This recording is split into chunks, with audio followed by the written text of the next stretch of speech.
Hey there. Welcome back to I'm Pretty Sure I Could Fix That. Today I'd like to talk a little bit about receive payments. I'm not looking to do a tutorial on the receive payment function.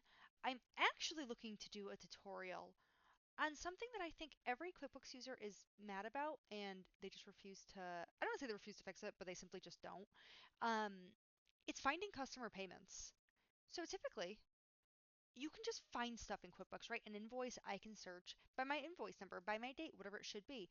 But if we look at these transaction types, this is not a transaction type to be able to find customer payments and be able to figure out, hey, what happened? And finding a payment from like 6 months ago, it's kind of a battle. You have to find essentially the other side of the journal entry and double click into that to find the source.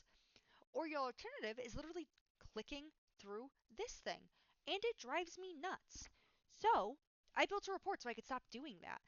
And I feel like everyone should have this report just saved in their memorized reports, just in case you do need it, because clicking this button is a waste of time to find customer payments. It's just silly, in my opinion.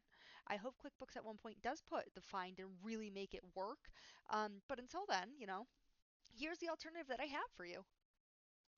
I should say before I get too far into the weeds, QuickBooks has updated stuff where there is a much more searchable function in here. I just don't find it as user friendly as the invoice search. But if you actually go to that find and go to the advanced tab, which is relatively new, you can now filter by all those different accounts that you can filter by when you're customizing a report, right? So if I go down to transaction type, and I find payment, that's all the customer payments. So when I hit find, see now I'm seeing both sides of the entry. And if I double click into it, it'll actually bring me to that record source that I'm looking for, which is awesome, right? Definitely a huge improvement. But I think we can take it a step further. So what you can do from here, if you click this report button, it will literally take this data and the criteria you have here and make it into a report. So what I want to do is I go, you know what? I don't want both sides of the entry, right? I just want a running list for whatever it should be. I can go to customize report, filters, and then what I'm going to do is filter it by my undeposited funds because that's where all of my customer payments ultimately are going to end up, right? When I have a check, at some point it has to be undeposited until I actually get to the bank. So what I'll do is I'll find my account, undeposited funds, I'll hit OK, and look at that. Now I have this great running list of all my sources, and I can click into my customer payments. And what I can do next is I can memorize this report. So I'm going to do payment search,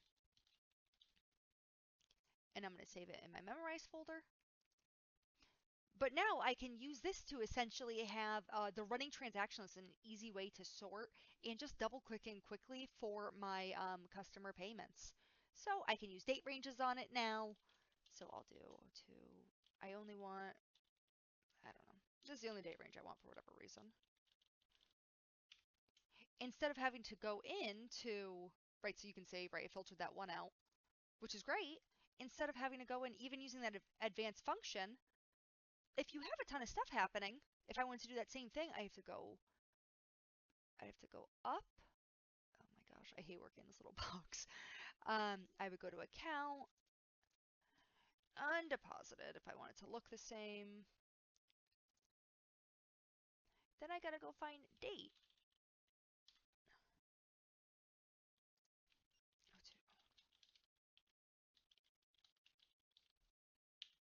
Oh, find.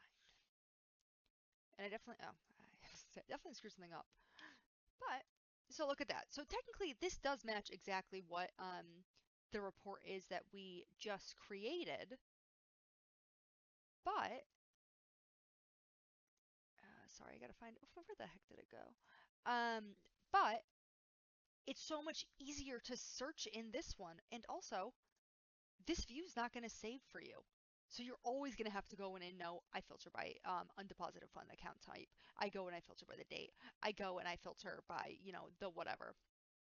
And that means that you either need to make a work instruction or you're inherently creating tribal knowledge in your organization. And what's going to happen when you have employee turnover is you could lose that knowledge and it makes you lose the efficiency of being able to find that payment since you can't save this view. If you save this view and rename it, give this a header that makes sense of like of I don't know, customer payment detail, then this becomes something inherent that multiple people can use and it's obvious on what it's there for and not having to relearn, oh, this is how it works in QuickBooks, right? It becomes something that's easily trained on and easily handoffable, along with creating very large efficiencies of not going like this. I cannot describe to you how much I hate this. I, no business ever closes because of a big gash, or not typically, right? It's a million paper cuts. And doing dumb stuff like this, or not being able to save a view over here, is a needless paper cut when we can make a report. So that's how I build my customer payment reports. So, this is how I build my customer payment reports. Is it the most complicated thing in the world? No. But I've also seen a ton of people who don't know how to do it.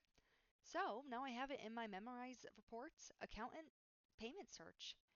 I can then add in, whatever relevant criteria that I need or that I should want. I mean, there's really not a wrong answer. It's more just a, is it a relevant answer for you?